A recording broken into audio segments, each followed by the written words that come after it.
আমি হক কথা বলবো, আমি বাপের বিরুদ্ধে হলেও হক কথা বলবো, বংশের বিরুদ্ধে হলেও হক কথা বলবো।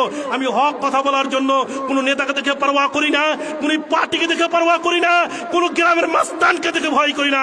আমি হাদিস কোরআনের কথা বলবো, হক পথে চলবো, আমি কাউকে পরোয়া করি না। আল্লাহ আপনাকে আপনার সেই পথে নিয়ে যাবে, নোয়াল্লি মা তাওয়াল্লা, সেই পথটা আপনার আসান করে দেবে।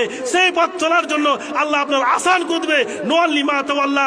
আপনি যদি বলেন আমি অন্যায় পথে চলবো, আমি সীমা লঙ্ঘন করবো, অন্যায় অবিচার করবো, হারাম খাবো, হারাম ব্যবসা করবো, আল্লাহ আপনাকে হারামের দিকে নিয়ে যাবে, হারামের পথটা আপনাকে খুলে দিবে।